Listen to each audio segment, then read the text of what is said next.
Привет, друзья! Рада вас видеть на уроке русского языка с Машей. И сегодня мы поговорим о словах «вести» и «водить». Эти слова очень часто представляют как глаголы движения, потому что они называют определенное движение, перемещение из одной точки в другую. Однако оба этих слова, и особенно слово «вести», очень активно используются также в других значениях, не связанных с движением физически. И об этом мы поговорим на сегодняшнем уроке. Готовы? Основное значение слов «вести» и «водить» – это направлять движение кого-то или чего-то, помогать перемещаться из пункта А в пункт Б. Глагол «вести» имеет формы в настоящем времени.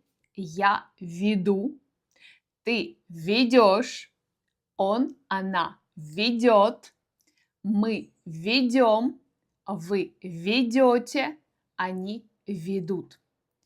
В прошедшем времени в этом глаголе выступают формы вел, вела, вело в среднем роде и вели. Я веду ребенка в школу. Я вела вчера ребенка в школу. В данный, может быть, не в данный, но в конкретный момент. Глагол «водить» имеет формы. Я вожу, ты водишь, он водит, мы водим, вы водите, они водят. Слова «вести» и «водить» образуют видовую пару. То есть первый глагол «вести» обозначает действие в конкретный момент. Например, я веду моего ребенка в школу. Или мы ведем детей в детский сад.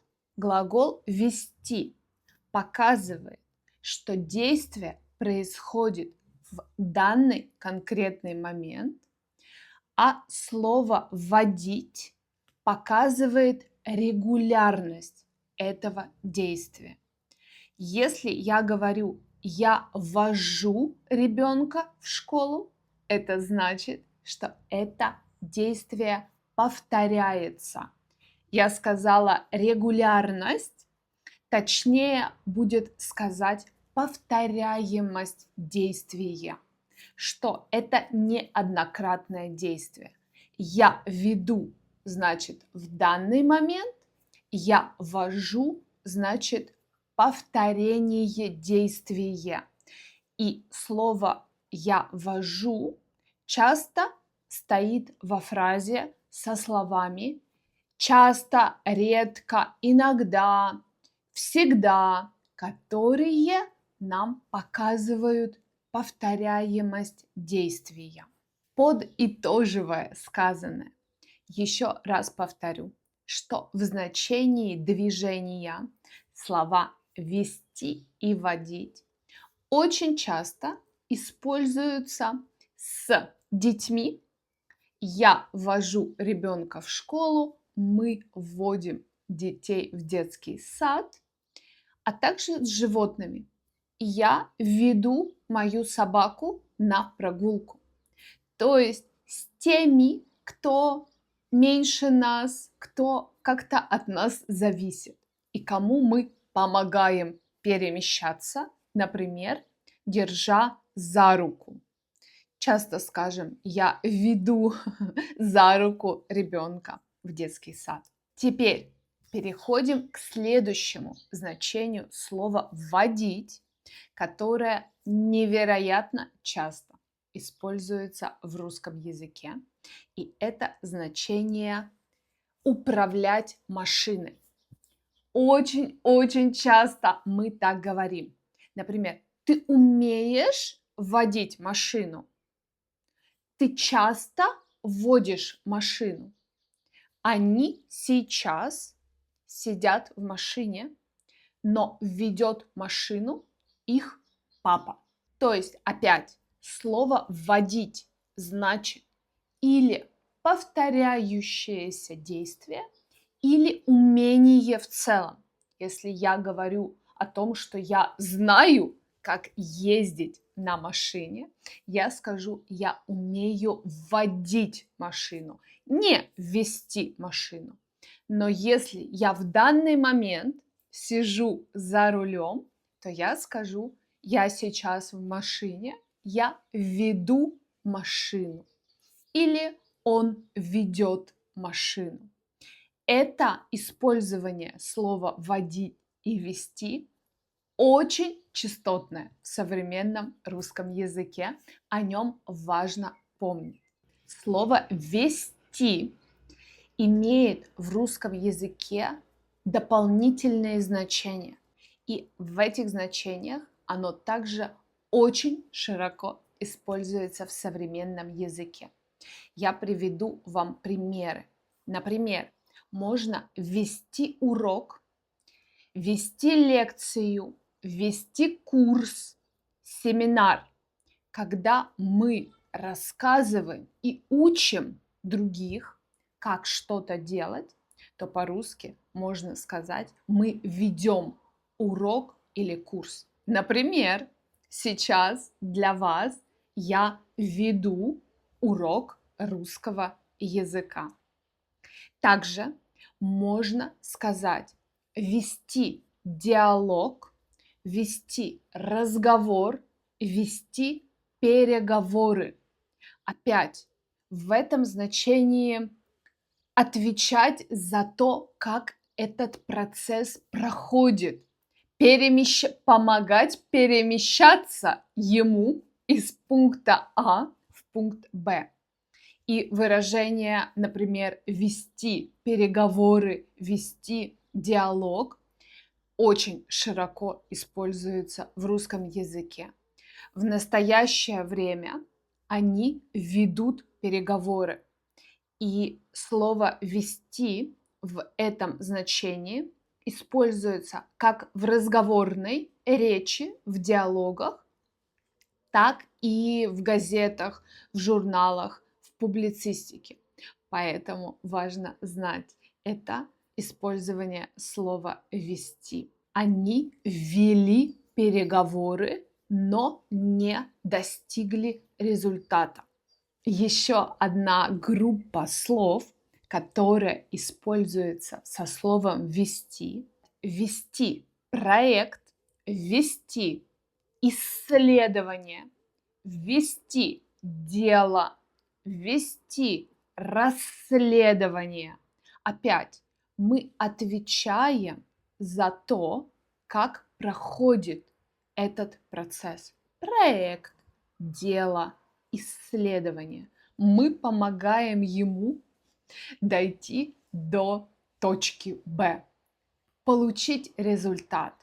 Например, ученые ведут это невероятно важное исследование. Полиция ведет расследование уже целый год. Еще слово «вести» часто используется со словом «жизнь». Например, они ведут здоровый образ жизни, стараются покупать полезные продукты, занимаются спортом. Или он ведет уединенную жизнь. Он живет где-то в деревне и не встречается с людьми. Или они ведут очень богатую жизнь. Также слово «вести» используется со словами «вести борьбу» и вести войну. Например, эти страны ведут войну уже несколько лет. Или они вели борьбу до последнего. Еще одно важное значение слова «вести», когда мы добавляем к нему местоимение «себя», это значение функционировать, действовать, поступать определенным образом. Например, я веду себя отлично. Ты ведешь себя хорошо. Он или она ведет себя плохо. Мы ведем себя спокойно. Вы ведете себя неспокойно. Они ведут себя прекрасно. Эти примеры показывают, что в каждом лице, независимо от местоимения, мы используем это местоимение себя с формой глагола в нужном лице и в нужном числе. То есть я веду себя хорошо, и вы ведете себя хорошо. Мы не меняем здесь местоимение себя, меняем только форму глагола. И в этом значении вести себя очень часто используется по отношению к детям. Например, мама говорит ребенку: «Веди себя хорошо, пожалуйста».